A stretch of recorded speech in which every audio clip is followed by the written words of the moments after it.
Peppers Entertainment Television. Turn on the heat. நாங்க சொல்லல நாங்க சொல்லவே இல்ல. Hi viewers, வணக்கம் and welcome to நாங்க சொல்லல with me Kanimozhi and Hema. Hi Hema. Hi கனி. என்ன ஹாயே வந்து கண்ணெல்லாம் அப்படி டபக் டபக்னு அடிச்சு சொல்ற? எவ்ளோ இன்ஃபர்மேஷன் தெரியுமா நான் இங்க ஏன்னா போனா நீ வந்து எனக்கு ஹாய் சொல்லாம ஸ்டார்ட் பண்ணல. அதனால நீ அதுக்கு அப்புறமா மைண்ட் அப்ப என்னென்னலாம் திட்டு வாங்குனேன்றத மைண்ட்ல வச்சிருக்கேன் நினைக்கிறேன். அதனால தான் இப்ப ஹாய் வந்து பிரைட்டா வருது.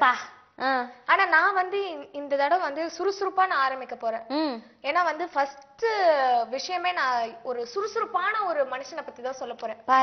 அவர் வந்து பாக்க சின்ன பையனா, நான் பாக்கல நிஜமாவே சின்ன பையனா, ஆனா பார்த்தேன்னா அப்படியே ஃபாஸ்டா நடக்கிறதோ சரி, மியூசிக் பண்றதோ சரி, ஃபாஸ்டா செய்வார் அவரு. மியூசிக் நானே நான் கண்டுபிடிச்சேன். நம்ம அனிருத் பத்தி தான சொல்றேன் நீ. அவரேதான். அவர் வந்து இங்க எந்த அளவுக்கு ஃபாஸ்டா ஒரு முன்னேற்றத்தை அடைஞ்சாரோ அதே ஃபாஸ்டோட இப்ப ஹிந்தி இண்டஸ்ட்ரிக்குள்ளயும் டிராவல் பண்ண போறாரானா பாத்துக்கோயேன். அவரும் போறாரா?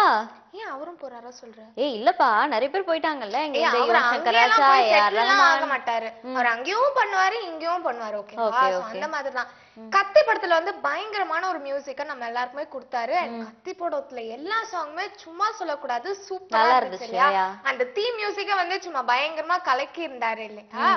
சோ அதை தொடர்ந்து ஏஆர் முருகதாஸ் சார் வந்து ஹிந்தில ஒரு படம் பண்ண போறாராம். என்ன படம்னா ஆக்சுவலி நம்ம தமிழ் படத்தை தான் வந்து ஒரு படத்தை ரீமேக் பண்ண போறாராம் ஹிந்தில. Okay okay. என்ன படம் அப்படின்னா மௌன குரு தெரியும்ல, நம்ம அருள்நிதி கூட நடிச்சிருந்தாரு. சரியா நடிச்சிருப்பாரு இல்லையா?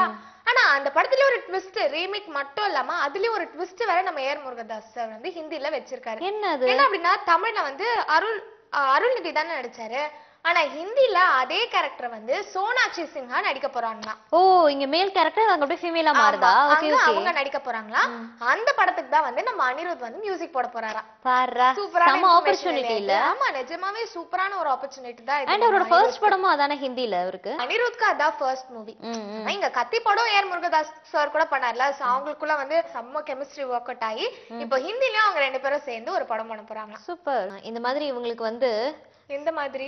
நான் சொல்றத கேளு ஃபர்ஸ்ட். இல்ல, நீ ஓபனிங் என்ன குடுத்தியா?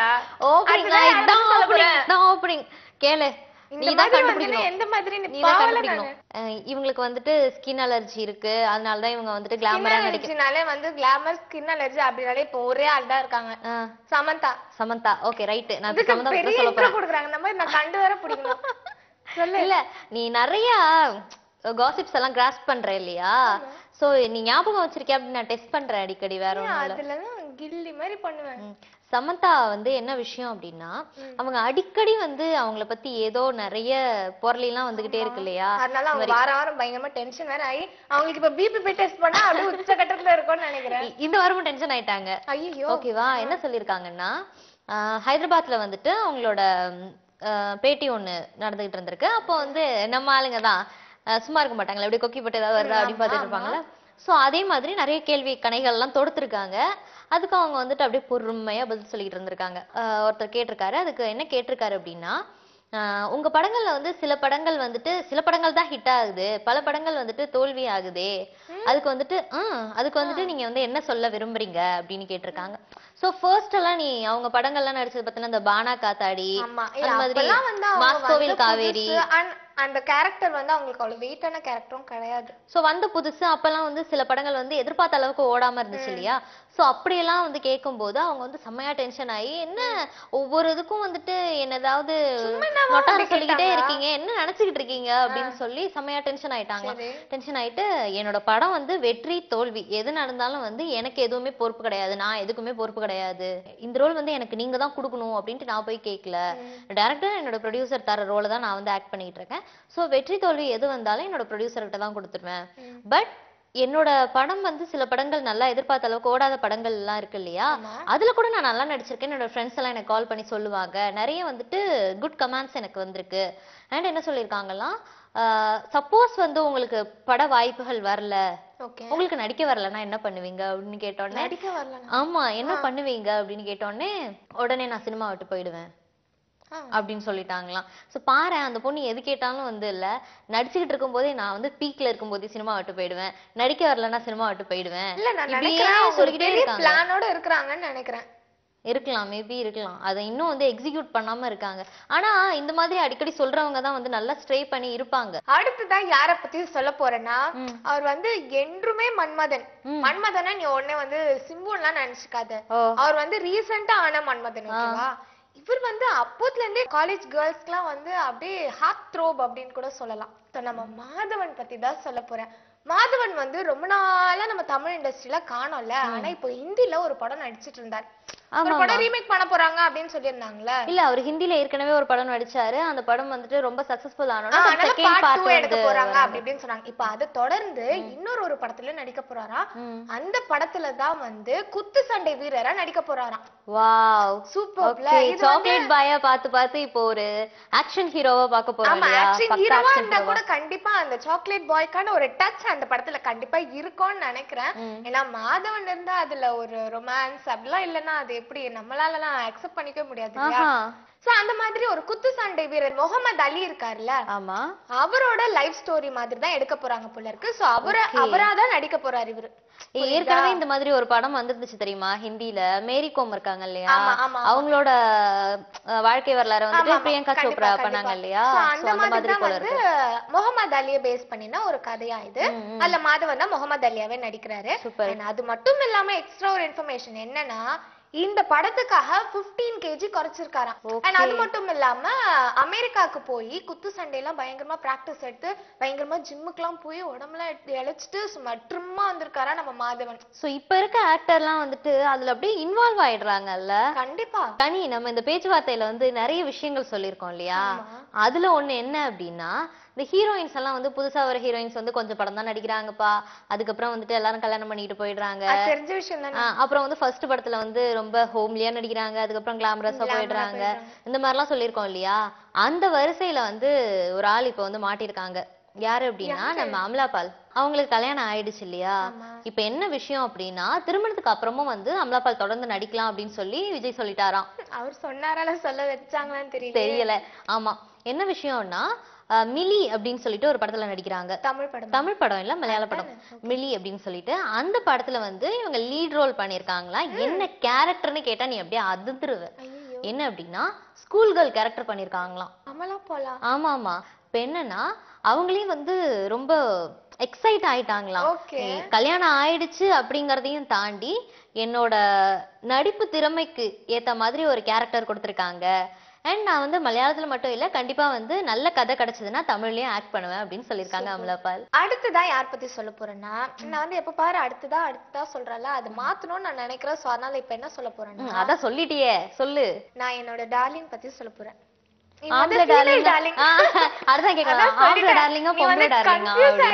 பெரிய பாவம், அவளே கன்ஃபியூஸ் ஆயிட்டான்னு வந்து லேடி டார்லிங் அப்படின்னு சொல்லிட்டு. கண்டிப்பா நயன்தாரா பத்தி தான் சொல்ல போறேன்.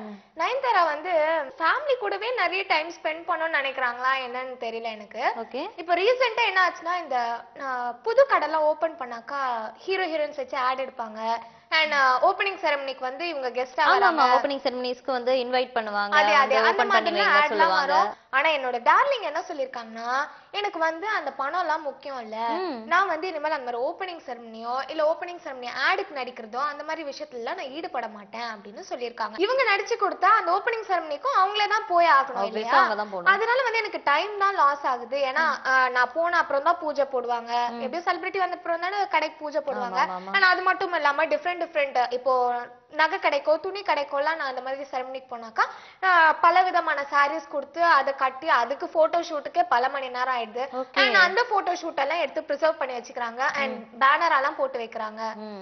அதனால நிறைய ப்ராப்ளம்ஸ் எல்லாம் வேற ஃபேஸ் பண்ண வேண்டியதா வருதான். சோ அதனால நம்மளே யோசிப்போம்ல, போட்டோஸ் எல்லாம் மிஸ்யூஸ் பண்ணிடுவாங்களோ அப்படின்னு சொல்லி. சோ இந்த மாதிரியான போட்டோ ஷூட் இந்த மாதிரி செரமனி ஃபங்க்ஷன்ஸ்க்குலாம் நான் இனிமேல் வந்து கலந்துக்க மாட்டேன். என்னை யாரும் கூப்பிடாதீங்க. ஃப்ரீயா இருக்கிற நேரத்துல நான் என் ஃபேமிலி கூட தான் டைம் ஸ்பெண்ட் பண்ணணும்னு ஆசைப்படுறேன்னு சொல்லிருக்காங்க. பெரிய பெரிய ஹீரோஸ் வந்து 2 பெரிய ஹீரோஸ் இல்ல 3 பெரிய ஹீரோஸ் எல்லாம் சேர்ந்து ஒரு படம் நடிப்பாங்க. ஆமா இல்லையா?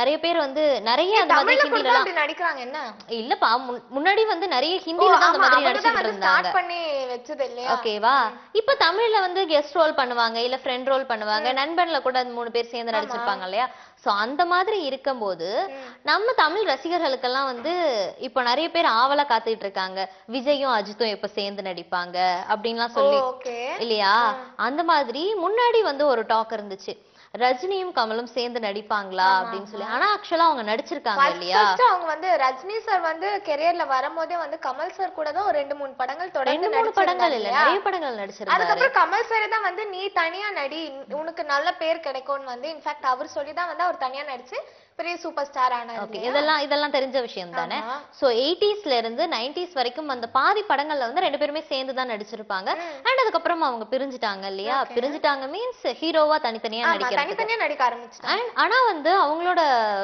ரசிகர்களுக்கெல்லாம் வந்து இன்னும் வந்து ரெண்டு பேருமே சேர்ந்து நடிக்கணும் அப்படின்னு சொல்லி நிறைய ஆசை இருக்கு அப்பையில இருந்தே அதெல்லாம் வந்து பேச்சுவார்த்தை நடந்துகிட்டே இருக்கு அண்ட் இவரு கமல்ஹாசன் இருக்காரு இல்லையா அவர் வந்து ஒவ்வொரு படத்தோட அந்த ஆடியோ லான்ச்சா இருக்கட்டும் இல்ல வெள்ளி விழாவா இருக்கட்டும் இப்படி எல்லாம் போகும்போது அவரோட ரசிகர்கள் எல்லாம் கேட்பாங்களாம் நீங்க ரெண்டு பேரும் எப்ப வந்து சேர்ந்து நடிக்க போறீங்க நாங்கெல்லாம் ரொம்ப ஆவலா இருக்கோம் அது பாக்குறதுக்கு அப்படின்னு சொல்லி சோ அதுக்கு வந்து ஒரு ஃபுல் ஸ்டாப் வைக்கலாம் அப்படின்னு சொல்லி இப்ப முடிவு பண்ணிருக்காங்களாம் என்ன அப்படின்னா ரெண்டு பேரும் சேர்ந்து நடிக்கலாம் அப்படின்னு சொல்லி முடிவு பண்ணிருக்காங்களாம் Kamal sir Rajini sir yes ரெண்டு பேரும் சேர்ந்து நடிக்கலாம் அப்படின்னு சொல்லிட்டு அண்ட் இத பத்தி வந்து கமல் சார் பேசியிருக்காரு என்ன அப்படின்னா நாங்க ரெண்டு பேரும் சேர்ந்து நடிச்சோம்னா கண்டிப்பா வந்து ரஜினி டைரக்ட் பண்ண மாட்டாரு அந்த படத்தை நானும் இல்ல வேற யாரோ ஒரு டைரக்டர் தான் டைரக்ட் பண்ணணும் அப்படின்னு சொல்லிருக்காரு ரஜினி சார் இது வரைக்கும் என்ன படம் டைரக்ட் பண்ண மாட்டாரு சொல்றியா இல்ல கமல் சார் சொல்லிருக்காரா ரஜினி வந்து டைரக்ட் பண்ண மாட்டாரு இந்த படத்தை நானும் இல்ல வேற ஒரு டைரக்டரோ தான் டைரக்ட் பண்ணுவோம் சரி மேபி வந்து கமல் சாரே டைரக்ட் பண்ணலாம்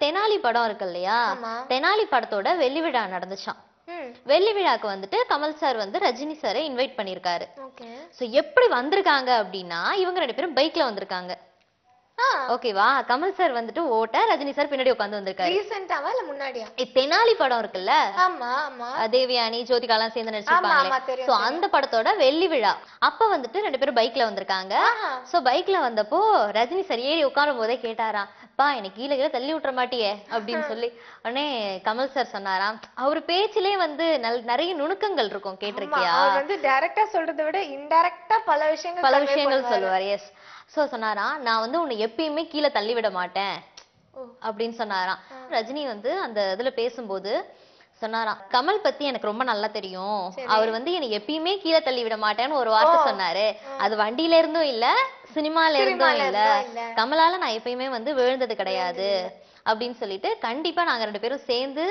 உங்களுக்கு ஒரு ஸ்பெஷல் ட்ரீட் கொடுப்போம் அப்படின்னு சொல்லியிருக்காங்களாம் சோ கூடிய சீக்கிரத்துல நம்மளுக்கும் சரி அவங்களோட ரசிகர்களுக்கும் சரி ஒரு சூப்பர் ட்ரீட் காத்திருக்கு ஆனா எப்போ நடிக்க போறாங்க யாரு டைரக்டர் அதெல்லாம் எதுவும் சொல்லல சோ இது மட்டும் சொல்லிருக்காங்க நடிக்க போறாங்களா அதே வந்து ஒரு ஹாப்பியான நியூஸ் தான் தமன்னா இருக்காங்கல்ல தமன்னா வந்து இப்போ சுத்தம் அப்படின்ற விஷயத்த பயங்கரமா கடைபிடிக்கிறாங்கன்னு நினைக்கிறேன் அவங்க வீடே எந்த அளவுக்கு சுத்தமா வச்சிருக்காங்கன்றதுலாம் தெரியல பட் நாட்டை வந்து சுத்தம் பண்றதுல ஒரு முழு மூச்சா இறங்கி இருக்காங்க நம்ம தமன்னா அண்ட் தமன்னா மாதிரி நிறைய பேர் இறங்கி இருக்காங்க இதுக்கு முன்னாடி வந்து கமல் சார் கூட அவரோட பர்த்டே அன்னைக்கு போய் ஓகே நீ என்ன சொல்ல வரேன்னு எனக்கு புரிஞ்சிருச்சு அதாவது வந்துட்டு தூய்மை இந்தியா திட்டத்துல வந்து எல்லாரையும் சேர்த்திருக்காங்க அப்படின்னு சொல்லிட்டு சோ இப்பெல்லாம் வந்து ஆக்டர் ஆக்ட்ரஸ்லாம் அவங்களே வாண்டடா போய் சேர்ந்துக்கிறாங்க அதுல இந்த பிளான்டேஷன் எல்லாம் பண்ணாங்க தெரியுமா கொஞ்ச நாளைக்கு முன்னாடி அது சேலஞ்சா வச்சாங்க ஐஸ் பக்கெட் சேலஞ்ச் வந்து நமக்கு நல்லது அப்படிங்கிற மாதிரி ஒரு செல்ஃபான ஒரு இதுவா இருந்தது இல்லையா இது வந்து ஊருக்காக நாட்டுக்காக நம்ம சுற்றி இருக்கிறவங்களுக்காக ஒரு நல்லது செய்யற மாதிரி தான் அந்த பிளான்டேஷன் அமைஞ்சது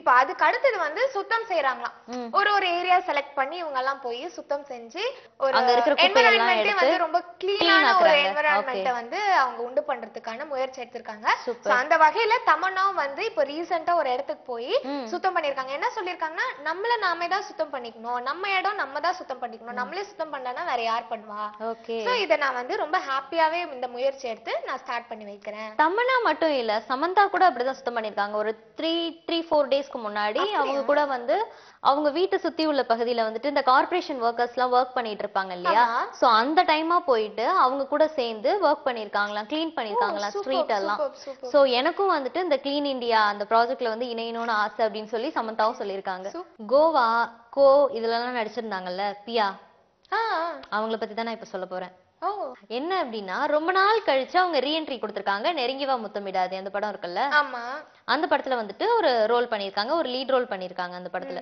என்ன விஷயம் அப்படின்னா அவங்க கிட்ட வந்து நிறைய பேர் கேக்குறாங்களாம் இன்டர்வியூ வைக்கும் போதெல்லாம், ஏன் வந்து நீங்க செலக்ட் பண்ணியே படத்தை நடிக்கிறீங்க, ஏன் வந்து உங்களுக்கு நிறைய படங்கள் வர மாட்டேங்குது, பிடிக்கலன்னு நடிக்க மாட்டாங்க, இது என்ன கதையா இருக்கு கேக்குறாங்கப்பா, அப்படி கேக்குறாங்க.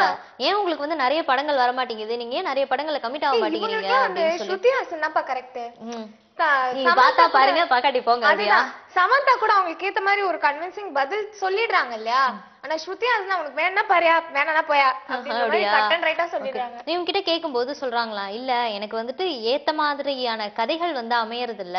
அண்ட் இன்னொரு விஷயம் என்னன்னா, ஒரு படம் வந்து ஹிட் ஆயிடுச்சு அப்படின்னா போன் பண்ணி சூப்பர்ப்பா நல்லா பண்ணிருக்கீங்க அப்படின்லாம் பாராட்டுறாங்களாம். இதுவே அந்த படம் வந்து எதிர்பார்த்த அளவுக்கு ஓடல அப்படின்னா கண்டுக்கவே மாட்டேங்கிறாங்க. அப்படிதான் இருக்கு இப்ப உள்ள இண்டஸ்ட்ரி எல்லாம் அப்படின்னு சொல்லியிருக்காங்களாம். அண்ட் இதுல வந்துட்டு அவங்களுக்கு எனக்கு வந்து அதெல்லாம் சகிச்சுக்கிட்டு போற தன்மை வந்துருச்சு அப்படின்னு சொல்லியிருக்காங்க. ஏன் அப்படின்னா அவங்க ஏற்கனவே அதாவது நடிப்புக்கு வராதுக்கு முன்னாடி, மாடலிங்க்லாம் வராதுக்கு முன்னாடி அவங்க வந்து ஒரு கம்பெனில, ஒரு பெரிய பிரைவேட் கம்பெனில வந்துட்டு அட்மின் டிபார்ட்மெண்ட்ல ஒர்க் பண்ணிட்டு இருந்தாங்களாம். அப்ப வந்து நிறைய அந்த தொல்லைகள்லாம் இருக்கும்ல, இது ஏன் இப்படி பண்ணல, நீ ஏன் ஃபைல் எடுத்து ஒழுங்கா வைக்கல அப்படின்னா, அந்த மாதிரி தொல்லையெல்லாம் நான் நிறைய சகிச்சுட்டேன், இது வந்து எனக்கு பெருசா தெரியல அப்படின்னு சொல்லியிருக்காங்க. ஆமா ஆமா. அண்ட் இன்னொரு விஷயம் வந்துட்டு, நீங்க எப்ப கல்யாணம் பண்ணிப்பீங்க, எல்லாருக்கும் போடுற கொக்கையும் இவங்கள்ட்டையும் போட்டு பாத்துருக்காங்க, பண்ணிக்கதான் போறாங்க, அதை ஏன்பா திருப்பி திருப்பி கேக்குறீங்க. ஓகே, நீங்க எப்ப கல்யாணம் பண்ணிப்பீங்க அப்படின்னோடனே நீ சொன்ன மாதிரிதான் அவங்களுக்கும் சொல்லியிருக்காங்க, நான் எப்பயும் கல்யாணம் பண்ணிக்கதான் போறேன், ஆனா நான் கல்யாணம் பண்ணிக்க போற பையன் வந்துட்டு ஒரு நல்ல பையனா இருக்கணும், அந்த மாதிரி நல்ல உள்ளங்கள் வந்து கிடைக்கிறது அரிது அப்படின்னு சொல்லிருக்காங்க. கெட்ட பையனேவா கல்யாணம் பண்ணிப்பாங்க. இத பாருங்க, இதெல்லாம் நான் சொல்லல, இவதான் கேக்குறேன், ஒரு ஜெனரல் நாலேஜ்க்காக கேட்டேன். அந்த மாதிரி ஒரு நல்ல பையன் கிடைச்சா கண்டிப்பா வந்து நான் லவ் பண்ணி கல்யாணம் பண்ணிப்பேன் அப்படின்னு சொல்லிருக்காங்க. இந்த வார்த்தைக்காக தான் நம்ம ஆட்களும் வெயிட் பண்ணிட்டு இருப்பாங்க. அத புரிஞ்சுட்டு நம்ம பியா கரெக்டா வந்துட்டு இனிமேல் யாரும் கேட்க மாட்டாங்க, கிளீன் அண்ட் கிளியரா சொல்லி முடிச்சிட்டாங்க. இப்ப நம்ம ஹீரோயின்ஸ்லாம் இல்ல ஒரு ஹோம்லியா இல்ல மாடர்னாவே இல்ல ஹாட்டாவே நடிக்கிறத தவிர்த்து இப்பெல்லாம் வந்து வில்லியா நடிக்கிறதுக்கு ரொம்பவே ஆசைப்படுறாங்க. நீ கூட வில்லி கேரக்டர்லாம் எனக்கு ரொம்ப பிடிக்கும், நான் அப்பப்போ சொல்லிட்டே இருப்ப பத்தியா, ஆனா மூஞ்சுக்கு அது செட்டே ஆகாதுன்னு வச்சுக்கோ. மூஞ்ச பாரு, 2 நிமிஷம் ஊத்து பாரு, பயங்கர வில்லியா இருக்கு. சரி விட்டுரு. அந்த மாதிரி இப்ப எல்லா கேர்ள்ஸ்மே வந்து ஒரு வில்லி ஆன்டி ஹீரோயின் அப்படிங்கிற ஒரு கேரக்டர் மேல வந்து ரொம்பவே வந்து ஒரு அட்ராக்ஷன் வந்து. நீ கூட அடிக்கடி சொல்லியிருக்க இல்லையா, அஜித் சார வந்துட்டு நம்ம தலையை வந்து ஹீரோவா பாக்குறத விட வில்லனா பாக்குறதுலதான் நிறைய இன்ட்ரெஸ்ட் அப்படின்னு சொல்லி அந்த மாதிரி அப்படின்னு சொல்லிருந்தால. சோ இப்போ ஹீரோக்குமே சரி ஹீரோயின்ஸ்க்குமே சரி வில்லி கேரக்டர்ஸ் மேல ரொம்பவே ஒரு அஃபெக்ஷன் வந்துருச்சு. இப்ப யார் அந்த புது வில்லி யார் அப்படின்னா இனியா. இனியா தெரியும்ல, அப்படியே சர சார காத்துன்னு பாடி அப்படியே தண்ணிக்குள்ளலாம் ரொம்ப சாஃப்டா ஆடிட்டு இருந்த ஒரு ஜீவன் வந்து இப்போ வில்லியா ஒரு படத்துல ரூபம் எடுக்க போறாங்களாம். ஓகே, ஏன் ஹீரோயின் அந்த சான்ஸ் இல்ல அப்படிங்கறதுனால வில்லியா போயிட்டாங்க? அப்படிலாம் கிடையாது, அவங்களுக்கு ஒரு கேரக்டர் வந்திருக்கு, அந்த கேரக்டர் வந்து அவங்களுக்கு பிடிச்சதுனால அந்த வில்லி கேரக்டரை அக்செப்ட் பண்ணிட்டாங்க. இப்பெல்லாம் ஹீரோயினா நடிக்கிறத விட இந்த மாதிரி வில்லியா நடிச்சாலே ஒரு டிஃபரெண்டான ரோலாவும் இருக்கும் அண்ட் அந்த கேரக்டரும் நல்லா பேசப்படும் இல்லையா.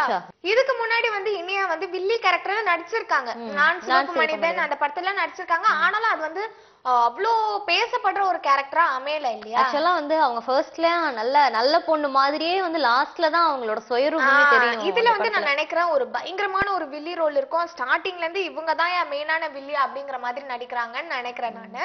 அது மட்டும் இல்லாம இந்த படத்தோட டைரக்டர் யாருன்னு பார்த்தனா ஒரு நியூ ஃபேஸ் டைரக்டர், புது டைரக்டர். ஓகேவா. அண்ட் இந்த படத்துல வந்து நிகிஷா பட்டேலும் நடிக்கிறாங்களாம். என்னமோ ஏதோ படத்துல நடிச்சிருந்தாங்களா, சோ அவங்களும் இந்த படத்துல நடிக்கிறாங்களா.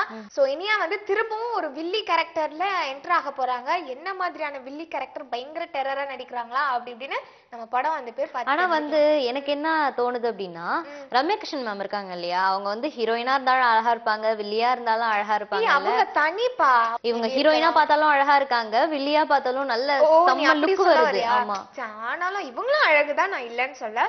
இருந்தாலும் ரம்யா கிருஷ்ணன் மேம் மாதிரி சான்ஸே இல்ல. நான் வந்து அதை என்னைக்குமே ஒத்துக்க மாட்டேன். இன்னைக்கும் சரி அன்னைக்கும் சரி எப்பவுமே நான் ஒரே மாதிரி தான் பேசுவேன். ஓகே.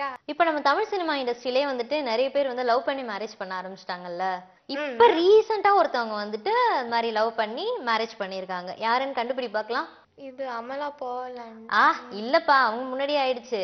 இப்போ ரீசெண்டா ஒரு 15 days முன்னாடி அட்லியும் பிரியாவும் கண்டுட்டாலே. ஓகே, அட்லி அண்ட் பிரியா பத்தி காணல சொல்லிட்டேன். ஓகே, அட்லி வந்து என்ன அப்படின்னா நம்ம சங்கர் சார் இருக்காரு இல்லையா, அவரோட அசிஸ்டன்ட் டைரக்டர். அவர்கிட்ட அசிஸ்டண்டா வேலை பார்த்து தானே ஒரு படம் எடுத்தாரு, அடுத்தது ராஜா ராணி அப்படின்னு சொல்லிட்டு. சோ அந்த ஒரு படத்தால டோட்டல் தமிழ் ரசிகர்கள் மட்டும் இல்லாம மத்த என்னென்ன லாங்குவேஜஸ் வந்துச்சோ எல்லா ரசிகர்களையும் வந்துட்டு அட்லியா இவரா அப்படின்னு திரும்பி பார்க்க வச்சவங்க. அந்த படத்தோட டைரக்டர் இவ்வளவு சின்ன பையனா இருக்காரு அப்படிலாம் சொல்லி திரும்பி பார்க்க வச்சவங்க இல்லையா. சோ நிறைய அந்த மாதிரி விழாக்கள்ல எல்லாம் வந்துட்டு அவரே சொல்லியிருக்காராம், எனக்கு வந்து இந்த மாதிரி ஒரு பெரிய ஸ்டாரை வச்சு ஒரு பிளாக் பஸ்டர் மூவி கொடுக்கணும்னு ஆசை. திருப்பியும் இல்ல ஆசை, அதுக்கு தான் நான் தமிழ் சினிமா இண்டஸ்ட்ரிக்கு வந்தேன். அது வந்து என்னோட ஃபர்ஸ்ட் மூவிலே நிறைவேறிடுச்சு அப்படின்னு சொல்லியிருக்காரா. அண்ட் அவருக்கு இன்னொரு ஆசை என்னன்னா ரஜினிகாந்த் அண்ட் விஜய் வச்சு படம் எடுக்கணும் அப்படின்னு சொல்லிட்டு. ஓகேவா, விஜய் வச்சு படம் எடுக்கணும் அப்படிங்கிற ஆசை வந்து கூடிய சீக்கிரத்துல நிறைவேற போகுது.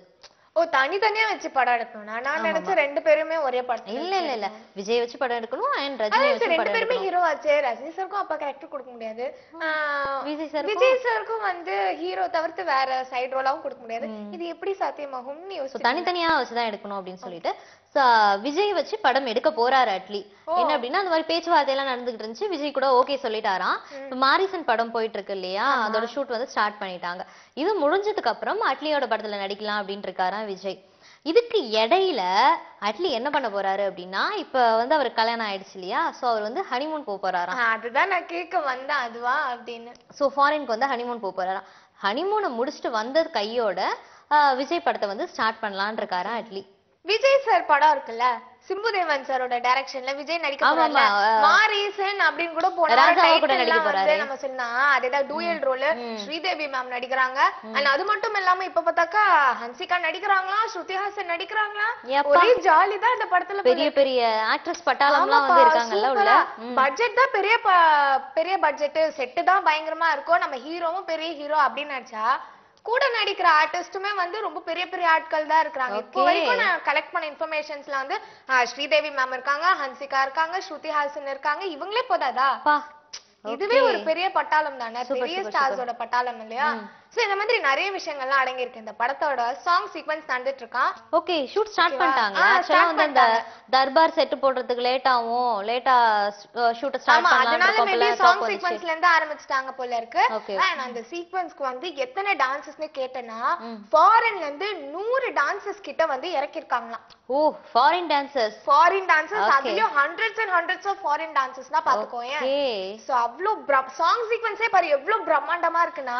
அந்த மாதிரி நிறைய வந்து பின்னாடி டான்சர்ஸ் வச்சு ஆடுறது வந்து இந்த சங்கர் சார் படத்துல தான் நான் நிறைய பாத்திருக்கேன்.